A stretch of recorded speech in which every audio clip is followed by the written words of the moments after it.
여러분들과 함께 오래 참음이라는 말씀의 제목으로 함께 말씀을 나누어 보도록 하겠습니다. 한번 앞뒤 좌우에 계신 성도님들에게 이렇게 인사해 보셨으면 좋겠습니다. 우리는 하나님의 구원받은 백성입니다. 자, 시작. 우리는 하나님의 구원받은 백성입니다. 아멘. 여러분, 우리는 하나님의 구원받은 백성인 줄 믿습니다. 할렐루야. 우리는 인생에서 가장 중요하고도 본질적인 이 구원의 문제를 예수 그리스도의 속량함으로 말미암아 해결을 받았습니다. 그래서 우리는 이 구원의 문제 앞에서 해결받고 난 뒤에 이렇게 생각하는 경향이 있습니다. 이제 구원받았으니 됐다. 이제 끝났다. 그래서 우리는 이제 예배만 잘 드리면 아무 문제 없을 거야. 여러분, 이게 맞을까요? 아니라는 겁니다. 그래서 오늘 사도 바울은 우리에게 이렇게 도전합니다. 너희는 구원받은 후에도 성령의 뜻을 따라 행하라. 성령의 뜻을 따라 행하라. 이 말은요, 여러분, 성령으로 열매 맺는 삶을 살라는 것입니다. 그렇다면 성령으로 열매 맺는 삶은 어떠한 것인가? 갈라디아서 5장 22절과 23절이 우리에게 이렇게 잘 말해주고 있습니다. 한번 함께 읽어보도록 하겠습니다. 갈라디아서 5장 22절에서 23절 말씀, 시작. 성령의 열매는 사랑과 희락과 화평과 오래 참음과 자비와 양선과 충성과 온유와 절제니 이 같은 것을 금지할 법이 없느니라.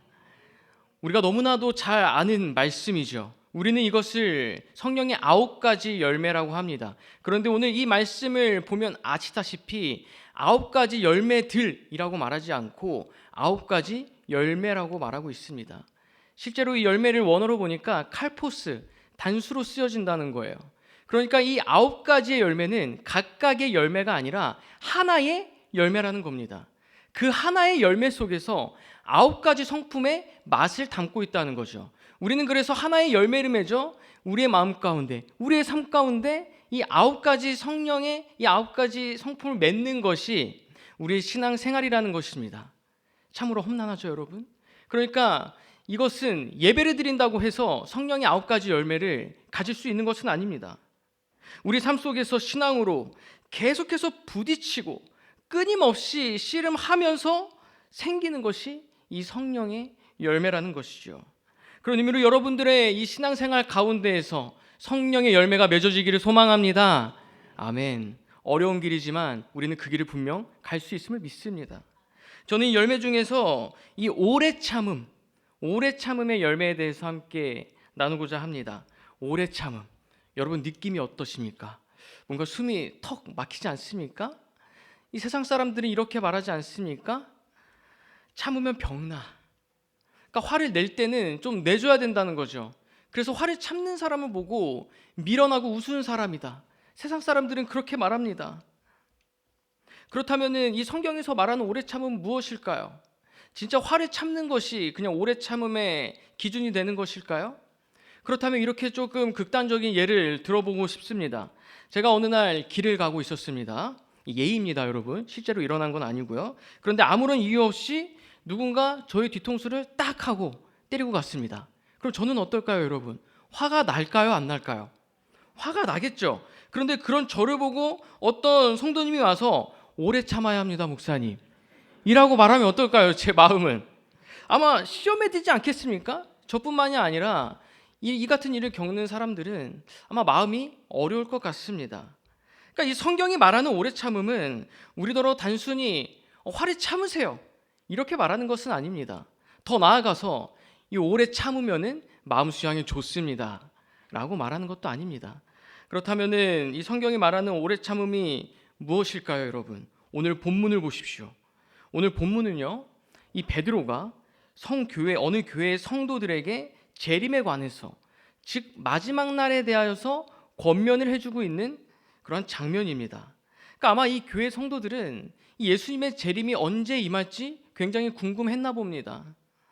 이 현실이 너무나도 답답하니 빨리 예수님께서 오셔서 이 세상을 끝냈으면 좋겠다는 마음이 그 어느 교회 성도들에게 있는 것 같아요. 그런 그들이 향해서 베드로는 오늘 본문에 권면을 해줍니다. 여러분 8절을 보십시오. 이렇게 기록되어져 있죠. 성경을 보시길 바랍니다.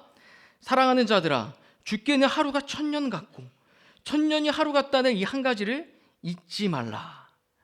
이것이 하나님과 또 베드로의 대답입니다. 여러분, 이 말씀의 요지가 무엇입니까? 이 주님의 재림이 언제 임할지에 대해서는 인간의 관점과 하나님의 관점이 다르다는 것입니다. 그렇다면 이 말씀을 한 의도는 무엇인가? 그 다음 구절을 봐야 됩니다. 우리 구절은 우리 성경을 보시면서 다 함께 읽어보도록 하겠습니다. 자, 시작. 주의 약속은 어떤 이들이 더디다고 생각하는 것 같이 더딘 것이 아니라 오직 주께서는 너희를 대하여 오래 참으사 아무도 멸망하지 아니하고 다 회개하기에 이르기를 원하시느니라. 아멘. 여러분, 이 구절 말씀이 무슨 말입니까? 그러니까 우리는 재림의 시기에 대해서는 알 수 없지만 분명한 것은 이 하나님께서 마지막 날이 오기까지 주의 자녀가 될 자들을 기다리신다는 것입니다. 어떻게요? 오래 참으심으로. 그러니까 이 오래 참으심은 하나님의 성품입니다. 하나님은요, 오래 참으심으로 말미암아 한 영혼이 변화될 것을 믿으십니다. 하나님은 오래 참으심으로 한 영혼이 다시 오실 것을 기다리신다는 거죠. 그래서 시편 103편 8절 말씀은 이 하나님의 오래 참으심에 대해서 너무나도 잘 말해주고 있는 것 같습니다. 이렇게 기록되어져 있습니다. 제가 한번 읽어드리겠습니다. 시편 103편 8절 말씀입니다. 여호와는 긍휼이 많으시고 은혜로우시며 노하기를 더디하시고 인자하심이 풍부하시도다. 아멘. 여러분, 이 말씀의 대상이 누구입니까? 우리입니다. 우리를 향해서 하나님께서는 오래 참으심으로 인자하심이 풍부하시도다, 노하기를 더디하십니다, 이렇게 말씀하신다는 것입니다. 그러니까 성경이 말하는 오래 참으심은요, 단순히 화를 참는 것이 아닙니다. 단순히 어떤 사람이 죄 지은 것을 보고 그 죄를 참으라는 것도 아닙니다. 오래 참으심은요, 하나님께서 그 죄인들이 돌아오시기까지 믿고 기다리시는 그분의 성품인 줄 믿습니다. 할렐루야. 다시 한번요, 하나님의 오래 참으심은요, 그 영혼을 향한 믿고 기다리심입니다. 이게 오래 참으심입니다. 여러분, 이 오래 참으신 이 정석인 분이 계시죠. 바로 구원자 예수 그리스도이십니다. 우리 예수님만큼 오래 잘 참으신 분도 없으신 것 같습니다. 우리 예수님께서 이 본격적으로 사역을 하실 때 얼마나 많은 비하를 받으셨습니까? 많은 사람들이 예수님더러 거짓 선지자라고 조롱을 하죠. 또 율법을 어기는 자라고 비난합니다. 또 여러분, 예수님의 사역의 말미를 보십시오.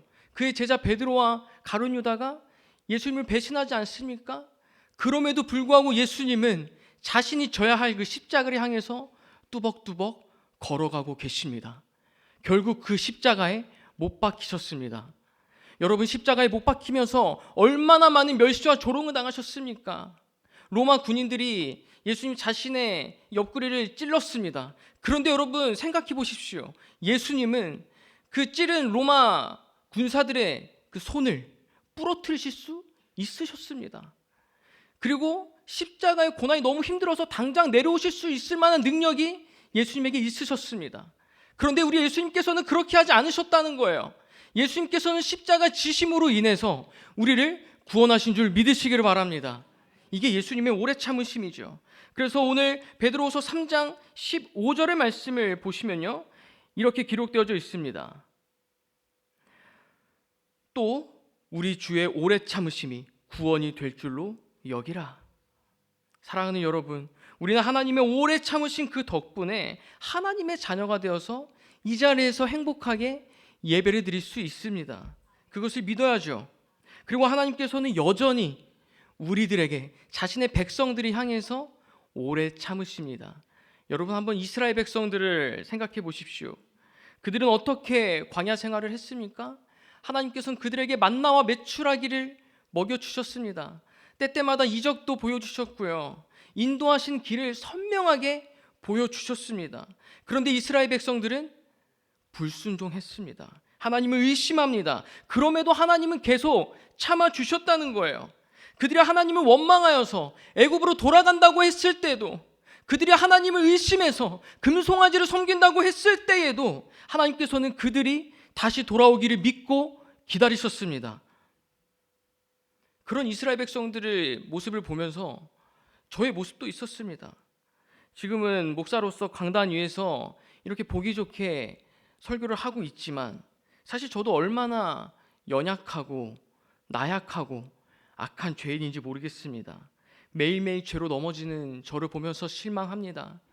목사로서 하나님 생각을 더 많이 해야 되는데 영의 생각을 한참 해도 부족할 텐데 육신의 생각이 저를 지배합니다. 하나님 생각이 아니고 다른 생각이 저를 지배할 때가 너무나도 많습니다. 그런데 하나님께서 그런 저를 위해서 너 왜 그러니? 너 정말 못 쓰겠구나. 넌 이제 정말 끝이야. 이렇게 정죄하지 않으시더라고요.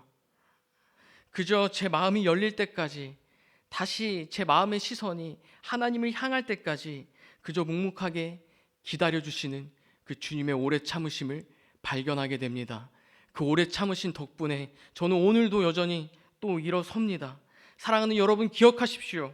지금도 나를 위해서 오래 참으시는 주님의 은혜가 있는 줄로 믿으시기를 바랍니다. 말씀을 맺겠습니다. 우리는 분명 하나님의 이 오래 참으신 덕분에 여기에 모였습니다. 그래서 오늘의 말씀의 결론입니다. 그렇다면 우리 또한 그 하나님의 성품을 닮은 자들로서 누군가의 오래 참는 자가 되어주기를 소망합니다. 여러분, 주위에 어떤 사람들이 계십니까? 이 사람은 바뀔 여지가 없어. 이 사람은 안 돼. 더 갱생 여지가 없는 것 같아. 상종을 하지 말아야지. 그렇게 생각하는 사람들이 있으십니까? 그런데 여러분, 기억하십시오. 우리도 똑같은 죄인들입니다. 우리가 무슨 자격으로 판단하고 미워할 수 있겠습니까? 하나님이 연약한 나를 참아내셨는데 우리도 그 사람을 향해 믿고 기다려주는 것이 필요하지 않겠습니까, 여러분? 그런데 그러니까 나의 오래 참으심은 그 사람에게도 좋지만 사실은 나에게 좋은 것입니다. 결정적으로요. 왜냐하면 그 오래 참으심의 성령의 열매는 나에게 맺어지기 때문입니다. 그 하나님의 은혜를 발견하게 되기 때문입니다. 그 열매를 맺으면서 하나님 나라의 풍성함을 경험하게 된다는 것입니다. 우리가 누군가를 향해 오래 참았을 때 분명 우리에게도 은혜요, 그 상대방에게도 은혜인 줄 믿으시기를 바랍니다. 그 영혼이 우리의 오래 참으신 덕분에 하나님을 발견하게 되는 것이죠. 여러분, 오늘 말씀을 맺으면서 반드시 기억하시기를 바랍니다. 오래 참음은 믿고 기다려주는 것입니다. 아멘. 기도하겠습니다.